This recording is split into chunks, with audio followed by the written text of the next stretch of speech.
There are 7 different books that you can pick up that talk about the subject of how to gain access to capital. But let me let you in on a little bit of a secret.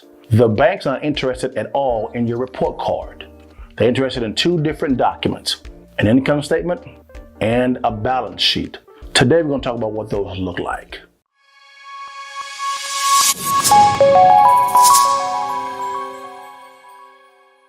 There are actually 3 types of income statements and balance sheets. The first one is a poor type of income statement and balance sheet. The next one is a middle class type of income statement and balance sheet. And the last is a rich type of income statement and balance sheet. Today is going to be kind of a good treat for you because of the fact that you get to peek inside of a banker's mentality when it comes to whether they give you access to capital or not.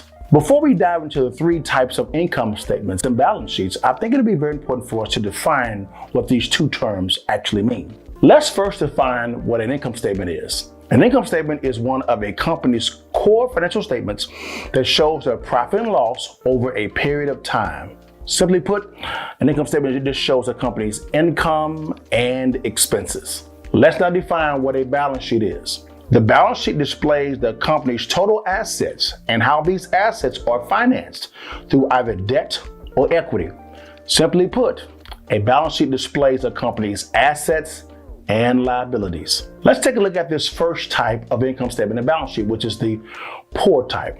If you view this income statement, you see there's an income and expenses section. In the income section, there's a salary because there's a job present. In the expenses section, you see taxes, rent, food, transportation, and clothes. Now, and also you see on the balance sheet, there's nothing there at all. Interesting. Now, when the job produces the income in the form of salary, it then pays for the expenses and the income goes right out the door. And also, here's another observation. If the salary of the job is taken away, the expenses still remain. No banker will give you access to any type of capital, this type of income statement and balance sheet. Now let's look at the middle class type of income statement and balance sheet. If you look at this, you have a job which generates an income in the form of a salary. Then you have the expenses, which is taxes, a mortgage payment, car payment, credit card payment, school loan payment. Now, in this example, the expenses and the liabilities are essentially the exact same. So when the income comes in from the job, it loops down to the liabilities, then loops back up to the expenses, and the income goes right back out.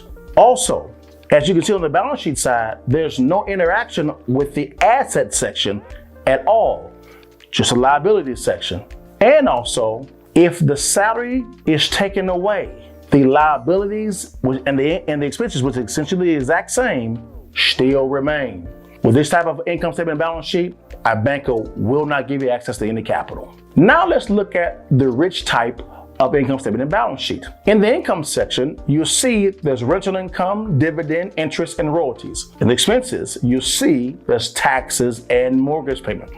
In the balance sheet section, you see on the asset side, you see real estate, stocks, bonds, notes, and intellectual property. In the liability side, you see mortgage, consumer loans, and credit cards. The difference between the other 2 types of income statement and balance sheets is the richest income comes from the assets and not in the form of a job. Okay? Now, when those assets generate income, it comes in the form of rental income, dividend, interest, and royalties. Now, you may say, hey, but they have expenses and liabilities.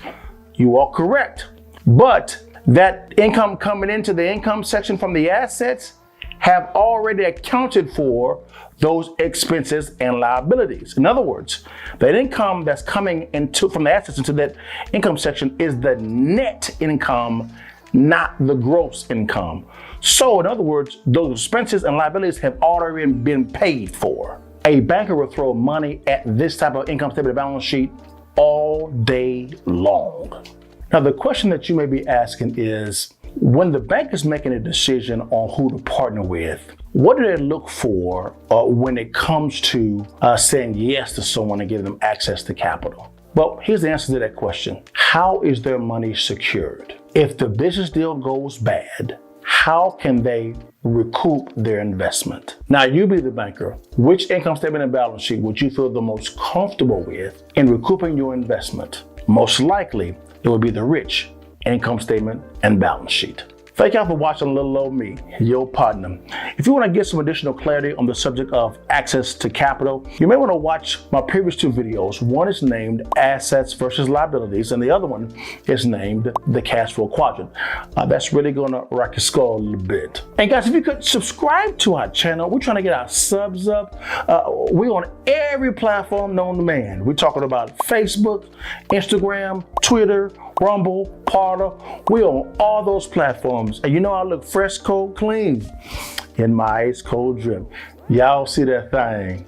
Holla at your partner.